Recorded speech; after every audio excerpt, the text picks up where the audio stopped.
Hello dear student, कैसे हो आप सभी लोग। उम्मीद करता हूँ सब अच्छे होंगे और सब बच्चे अपना अपना फॉर्म भरने में व्यस्त होंगे या फिर इधर उधर स्टडी मटेरियल की तलाश में, कहाँ से पढ़ाई करनी चाहिए, कैसे अपना सिलेक्शन हो, इन चीज़ों के बारे में विचार कर रहे होंगे। तो आज के इस वीडियो में इन्हीं सब चीज़ों के बारे में बात करने वाले हैं। भी सिलेक्शन लेने के लिए आपको किस तरीके से पढ़ना होगा, कौन कौन सी चीज़ें पढ़नी होगी, कंप्लीट जो सिलेबस आपका देखे तो लगभग कितने टाइम में आपका सिलेबस कंप्लीट हो सकता है, क्या आपके सिलेबस में रहने वाला है, या फिर एक अच्छा स्टूडेंट जो सिलेक्शन के काबिल हो उसको आगे जो दिन है परीक्षा से पहले उनके अंदर किस हिसाब से अध्ययन करना होगा। इन सब चीज़ों के बारे में एक एक करके डिटेल में बात करने वाले, सो वीडियो को लास्ट तक जरूर देखिएगा। और जितने भी बच्चे चैनल में पहली बार विजिट कर रहे हैं सब्सक्राइब जरूर कर लीजिएगा। यहाँ पे आपको सभी प्रकार की सरकारी तकनीकी भर्तियाँ, चाहे वो किसी स्टेट गवर्नमेंट की हो चाहे सेंट्रल गवर्नमेंट की हो, हर एक भर्ती के बारे में सटीक अपडेट, पूर्णतः अच्छा मार्गदर्शन और तैयारी भी हम करवाते हैं। ठीक है, एक एक चीज़ के बारे में डिटेल में बात करने वाले, सो वीडियो में लास्ट तक आप जरूर बने रहिएगा। चलिए बात कर लेते हैं। सबसे पहली चीज़ तो एक मैं आपको राय देना चाहूँगा कि अभी देखो वैसे तो बहुत सारी भर्तियाँ चल रही है, डीआरडीओ की वैकेंसियाँ, रेलवे की चल रही है, कई सारी भर्तियाँ।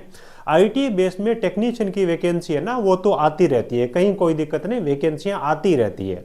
लेकिन ये जो वैकेंसी है ना कार्य निरीक्षक की या फिर बोले कि वर्क इंस्पेक्टर की, ये स्पेशल वैकेंसी आप समझिए कि इस प्रकार का अवसर जिन बच्चों को फॉर्म भरने को मिलता है ना, तो वो बड़े किस्मत वाले होते हैं। यहाँ पे बात सैलरी की नहीं है।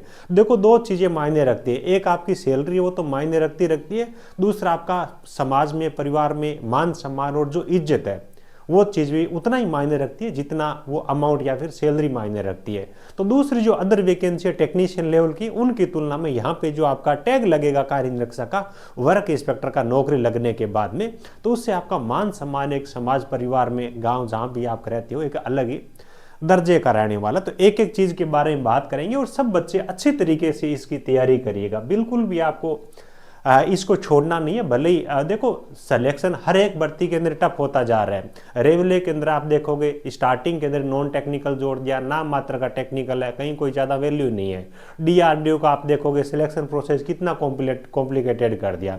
स्टार्टिंग के अंदर फर्स्ट फेज के अंदर नॉन टेक्निकल की सारी चीज़ें भर दी, है ना। बच्चा टेक्निकल वाला तो उन चीज़ों को बहुत मुश्किल से कर पाएगा, है ना। उसके बाद टेक्निकल है, उसके बाद में स्किल टेस्ट है, यानी कि उन भर्तियों के अंदर वही बच्चा सिलेक्शन ले सकता है जो कम से कम 6-8 महीने रेगुलर उन चीज़ों की तैयारी करें। लेकिन इतनी बड़ी भर्तियां अपने पास में दूसरी आ रखी है, तो अपन उन चीज़ों को उतना ज़्यादा टाइम नहीं दे सकते। फिर वो भी नहीं है कि वैकेंसी कोई हज़ारों में हो, 200-300 वैकेंसी आईटी वाले बच्चों के लिए। तो बात कर लेते हैं। सबसे पहले देखो थोड़ा सा अगर बात करें आपके वेटेज के बारे में, और बच्चे पूछते हैं ना कहाँ कहाँ से सिलेबस में चीज़ें आने वाली है, उनके बारे में। सिलेबस में देखो आपके दो पार्ट है, पहला आपका टेक्निकल वाला पार्ट हो गया, दूसरा आपका नॉन टेक पार्ट हो गया। टेक्निकल वाले के अंदर यांत्रिक के बारे में अगर अपन बात करें ना, फिटर ट्रेड वाले बच्चे, मशीनिस्ट ट्रेड वाले बच्चे, इलेक्ट्रिशियन ट्रेड वाले बच्चे और वायरमैन ट्रेड वाले बच्चे, ये 4 ट्रेड के बच्चे वो फॉर्म भरने के लिए एलिजिबल है। पंप ऑपरेटर वाली जो वैकेंसी है, फिटर और मशीनिस्ट वाले बच्चे उसके अंदर फॉर्म भरेंगे। बाकी जो पहले वैकेंसी थी कार्य निरीक्षक की, उसमें आपका डीएमसी सर्वे प्लम्बर वाले बच्चे आवेदन करते हैं। तो यहाँ पे आपका देखो पेपर पैटर्न के अंदर देखें तो हर एक सब्जेक्ट आपका टेक्निकल के अंदर 15-15 नंबर का रहने वाला है ना। चाहे आपकी कोई सी भी ट्रेड है, आपकी ट्रेड से 15 नंबर के पर्सन पूछे जाएंगे, यानी कि 60 नंबर आपके ये हो गए। उसके बाद 20% का मैथमेटिक्स का पोर्शन हो जाएगा और 20 नंबर का आपका जीके वाला पोर्शन होगा, यानी कि आपका 100 नंबर का कंप्लीट पेपर रहेगा। आप चाहे इनमें से किसी भी ट्रेड से आवेदन कर रहे हो, लेकिन आपको चीज़ें सारी पढ़नी पड़ेगी। जैसे कि कोई फिटर ट्रेड का बच्चा है तो मशीनिस्ट, इलेक्ट्रिशियन, वायरमैन और फिटर, ये चारों आपको पढ़ना पड़ेगा।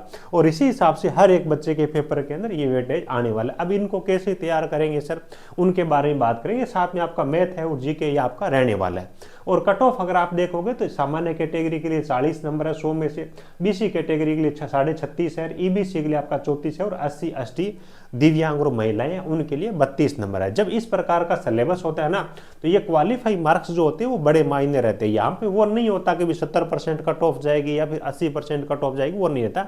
कट ऑफ होती है बिल्कुल या तो आपकी कैटेगरी में जो बच्चा क्वालिफाई कर लेता है, नौकरी लग जाता है, या फिर कैटेगरी के आसपास में 2-5 नंबर ऊपर मतलब ज़्यादा चली जाती है, बस इतना ही गैप रहता है। ठीक है। तो इस हिसाब से यानी कि आपका जो टारगेट है ना, आपकी कैटेगरी से 5-10 नंबर ऊपर आप लेके आओगे तो भी आप नौकरी लग जाओ। बहुत सारे बच्चे तो ऐसे है कि इस प्रकार का सिलेबस देख करके चीज़ों को, वैकेंसी को छोड़ देते हैं, लेकिन यहाँ पे जरूरत होती है एक अच्छे मार्गदर्शन की, और थोड़ा सा आप तैयारी करने का जो वे है, स्मार्ट स्टडी वाला जो मटेरियल बोलते हैं ना, उस हिसाब से आपको स्टडी करनी पड़ेगी, उस हिसाब से। अब बात यह कि सिलेबस हमारा टॉपिक वाइज किस हिसाब से रहेगा, क्या रहेगा उसके बारे में। तो टॉपिक वाइज सिलेबस आपकी इस वैकेंसी के तो लिए नहीं दिया है, लेकिन जो पीछे 2 महीने पहले वैकेंसी आई थी आपकी सर्वे की, प्लम्बर की और डीएमसी की, उनका इन्होंने सिलेबस जारी किया। तो इन्होंने क्या किया कि हर एक ट्रेड का निमी का पूरा जो सिलेबस है ना, वो डाल रखा है ना। अभी आपके लगभग 3 महीने मान के चलिए तैयारी करने के लिए, तो आप ऐसा तो है नहीं कि इन चारों ट्रेडों का कंप्लीट जो सिलेबस है उसको तैयार कर लोगे, है ना। ऐसा तो बीटीएससी वाले भी इतने वो नहीं है कि फिटर वाले बच्चे को 2 साल का इलेक्ट्रिशियन का पूरा है, कहीं से भी पर्सन उठा के पूछ लेंगे। सिलेबस तो उन्होंने वो पूरा दे रहे हैं, लेकिन चीज़ें आपको एक लेवल तक ही पढ़नी है, चीज़ें आपको वही पढ़नी है जो अक्सर एग्जाम के अंदर पूछी जाती है। तो थोड़ा सा आपको दिमाग लगाना होगा इन चीज़ों पर, तब कुछ हिसाब से, इस हिसाब से आपका पेपर पैटर्न रहेगा। अब ये जो सारी चीजें, इनको पढ़ने के लिए, अच्छी तरीके से पढ़ने के लिए आपको टाइम कितना चाहिए सिलेक्शन के लेवल तक पहुंचने के लिए, तो उसके बारे में बात कर लेते हैं। कि एग्जांपल मैं आपको देने जा रहा हूं। अभी हमारा जो बैच चल रहा है, लगभग 90% सिलेबस कंप्लीट हो चुके हैं।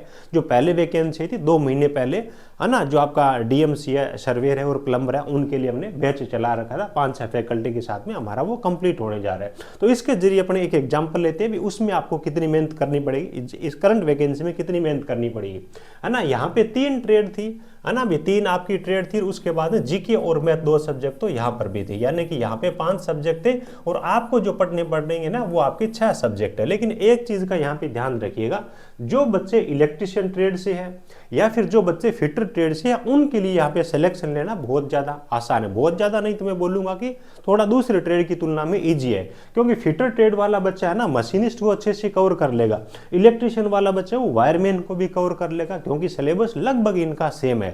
तो फिटर और इलेक्ट्रिशियन वाले बच्चों को ज्यादा यहाँ पे बेनिफिट रहने वाला है।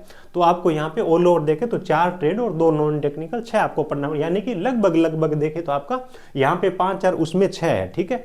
तो लगभग आपका 1 यहाँ पे अगर अपन देखें तो देखो ड्राफ्टमैन सिविल हो गया, सर्वेयर हो गया, प्लम्बर हो गया, मैथ हो गया, और उसके बाद में जीके हो गया, कुछ हेल्थ एंड सेफ्टी से संबंधित चीजें थी। तो ऑल ओवर यहाँ पे आप देखोगे हमारे वीडियो क्लासेस के हिसाब से एक आइडिया अपन लेके चल रहे हैं। तो यहाँ पे आपकी जो क्लासें है ना, लगभग आप काउंट कर लो, मेरे हिसाब से 230 के आसपास में क्लासें होगी। अगर ऑल ओवर देखें तो 45 मिनट से 1 घंटे के आसपास में क्लास है, तो 200 घंटे के आसपास में यहाँ पे सिलेबस है वो करवाया गया है। हालांकि देखो ड्राफ्टमैन सिविल है, एक बड़ी ट्रेड है, इसका मतलब क्या होता है कि थोड़ी लेंथ भी ज़्यादा है, ठीक है, और सर ने करवाई भी बहुत ज़्यादा डिटेल में। तो 200 घंटे आप अपना जो सिलेबस है ना उसको मान के चलिए, जो आपका यांत्रिक वाला है उसको, ठीक है। तो 2 घंटे के आसपास, मतलब क्या है कि 200 घंटे के आसपास में आपको कंप्लीट है वो स्टडी करनी पड़ेगी। अब देखो एक चीज़ का ध्यान रखना, बिना किसी मार्गदर्शन के और बिना टीचर्स की टीम के इसमें सिलेक्शन लेना नामुमकिन सम्मान ही है। क्योंकि देखो दूसरी ट्रेड का, कोई इलेक्ट्रिशियन ट्रेड का बच्चा तो वो फिटर वाली चीज़ों को अपने लेवल पर नहीं पढ़ सकता। 2 साल की आईटीआई की बुक है, पूरी पढ़ेगा तो भी उसका सिलेक्शन नहीं हो पाएगी, क्योंकि पीछे और भी तो ट्रेड है ना।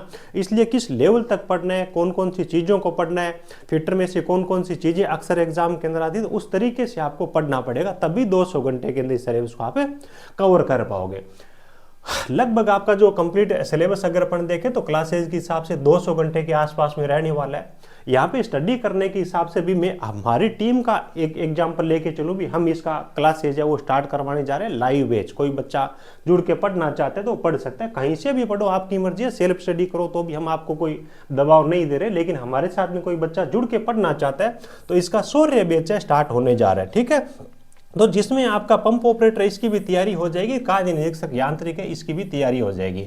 जो आपका मशीनिस्ट और फिटर वाले बच्चे हैं वो यहाँ पे जितनी तैयारी करेंगे ना, तो इसमें भी आपकी तैयारी हो जाएगी, क्योंकि यहाँ पे तो फिटर और मशीनिस्ट का ही है, ठीक है, और मशीनिस्ट और फिटर यहाँ से भी कवर होगा, तो आप इसको कर सकते हो। और अभी हमारा डिस्काउंट ऑफर भी चल रहा है 99 बच्चों के लिए, ठीक है। तो हमारे हिसाब से अगर अपन इसके अंदर बात करें तो डेली हम आपको 4 से 5 क्लासें हो 4 से 5 घंटे के आपको इसके अंदर प्रोवाइड करवाने वाले हैं। तो इस हिसाब से आपका 200 घंटे का जो सिलेबस है ना उसको कवर करने के अंदर अपने को लगभग 45 से लेकर के 50 दिनों के आसपास में टाइम लगने वाला है।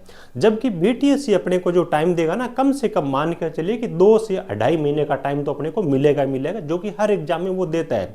लेकिन जब बहुत सारा सिलेबस सिलेबस होता है अलग अलग ट्रेड का, तो 3 महीने तक मान सकते हो आप, दे सकते हैं, लेकिन 2 से 2.5 महीने तो कन्फर्म ही मान के चलिए, है ना। तो अपना जो टाइम है वो 4-5 घंटे अगर अपने पढ़ाई करेंगे तो 45 से लेकर के 50 दिनों का टाइम अपने को लगेगा, और उसके अंदर अपने अच्छी तरीके से और मेहनत के साथ में हर एक चीज़ को पढ़ना पड़ेगा। तो 4 से 5 घंटे की आपकी क्लासेज हो जाएगी, और जो हम आपको हर एक क्लास के साथ में PDF देने वाले हैं, जो आपको नोट्स प्रोवाइड करवाने वाले हैं, उन चीज़ों को आपको अपने स्तर पर याद करना है और रिविजन करना है। तो क्लास के अंदर समझा देंगे तो रिविजन में थोड़ा कम टाइम लगेगा, याद करने में कम टाइम लगेगा। तो 2 घंटे के आसपास में डेली का आप मान के ये चलिए, यानी कि 6 से लेकर के 7 घंटे तक जो बच्चा डेली पढ़ाई करता है 45 से लेकर के 50 दिन, तो वो बच्चा इस सिलेबस को अच्छे से कवर कर लेगा। उसके बाद में बात आती है टेस्ट सीरीज की और ऑब्जेक्टिव प्रैक्टिस की। तो अपने को चाहे 2 महीने का टाइम मिल रहा है, चाहे 2.5 महीने का टाइम मिल रहा है, चाहे अपने को 3 महीने का टाइम मिल रहा है, तो उसमें अपन क्या करेंगे, जैसे हम टेस्ट प्रोवाइड करवाते हैं आपको, टॉपिक वाइज और फुल लेंथ टेस्ट होती है ना, वो ये जो स्क्रीनशॉट ना थोड़ा पहले का है ना, कुछ क्लासें हो सकता है इसके अंदर ओवर एड हुई हो। टेस्ट है वो अभी अपना सिलेबस है 90% के आसपास में कंप्लीट है, पुरानी वाले ट्रेड का बात कर रहा हूँ, इसके अंदर हमने अभी टेस्ट देने स्टार्ट किए। तो जो टेस्ट होंगे ऑब्जेक्टिव वगैरह होंगे वो अपन बचे हुए दिनों के अंदर इसमें कर लेंगे, ठीक है। तो ऑल ओवर बात ये कि आपको पढ़ना पड़ेगा तरीके से, ऐसा नहीं कि ये तो सिलेबस के अंदर पूरा डाल देंगे, इलेक्ट्रिशियन ट्रेड पूरा, वायरमैन ट्रेड पूरा, फिटर ट्रेड पूरा, है ना, मशीनिस्ट ट्रेड पूरा, लेकिन जब आपका पेपर आएगा ना तो उसमें से कुछ कॉमन चीज़ें, कुछ कॉमन सिलेबस है और ऊपर की चीज़ें। फॉर एग्जांपल बात करें इलेक्ट्रिशियन ट्रेड के अंदर जनरेटर है, तो जनरेटर में आपको क्या पढ़ना पड़ेगा, जनरेटर के पार्ट्स कौन कौन से है ना, जनरेटर किस सिद्धांत पे काम करता है, जनरेटर काम कैसे करता है, जनरेटर के प्रकार कौन कौन से है और किस प्रकार का अपन यूज कहाँ पे करते हैं। बस इतनी इस लेवल तक की अपने को चीज़ें पढ़नी है। अपने को वो नहीं पढ़ना कि लोड बढ़ाने पे करंट का क्या प्रभाव पड़ता है, उसका क्या प्रभाव पड़ता है, आर्मेचर रिएक्शन क्या होती है, उसको कैसे कम कर सकते हैं, वो चीज़ें आपसे नहीं पूछी जाएगी, क्योंकि उस लेवल तक अगर पहुंच जाए ना तो यहाँ पे सीटें भी खाली रह जाएगी, क्योंकि हर एक ट्रेड का अगर गहराई में लेके चले जाएंगे तो बच्चे उसको क्वालिफाई भी नहीं कर पाएंगे। तो चीज़ें आपको ऊपर से पूछी जाएगी, सिलेबस आपको हर एक ट्रेड का वो पढ़ना होगा, लेकिन उन चीज़ों पे आपको ज़्यादा ध्यान देना है जो मतलब क्या है कि अक्सर कंपटीशन एग्जाम के अंदर पूछी जाती है, ये आपको थोड़ा सा ध्यान रखना है, ठीक है।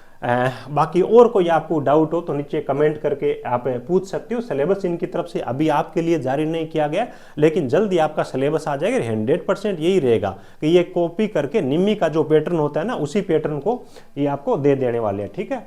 तो निम्मी वाला पैटर्न देंगे तो पूरा अपने को उसको उस हिसाब से नहीं पढ़ना कि आपकी ट्रेड कोई सी भी, यार आप हर एक चीज़ को पढ़ते जा रहे हो। अपन 200 घंटे के आसपास में इन चीज़ों को लेके चलेंगे, ताकि अच्छे वे के अंदर उन चीज़ों को पढ़ सके, उन चीज़ों को रिवाइज कर सके, और अपने को 80%, 90%, 70% लेके भी नहीं आने। अपना तो यहाँ पे 60% आ जाए ना तो भी 100% नौकरी लग जाएगी। अपने को मतलब है एक सर्विस से, अपने को मतलब है एक पोस्ट से, ठीक है। तो ये है कंप्लीट चीज़ों के बारे में जानकारी। बाकी जो बच्चा अच्छे से पढ़ाई करना चाहता है हमारे साथ में भी, देखो मेहनत तो आपको करनी पड़ेगी, नौकरी भी तो आपकी वर्क इंस्पेक्टर की कार्य निरीक्षक की है ना। तो नीचे आपको एप्लीकेशन की लिंक मिल जाएगी, हमारा टेक्निकल जॉब ज्ञान के नाम से मोबाइल एप्लीकेशन है, ठीक है। तो इसको आप डाउनलोड कर लेना। जो बच्चे कंप्यूटर में चलाना चाहते हैं या फिर आईफोन यूज करते हैं तो हमारी वेबसाइट है technicaljobgyan.in, उसका आप यूज करना।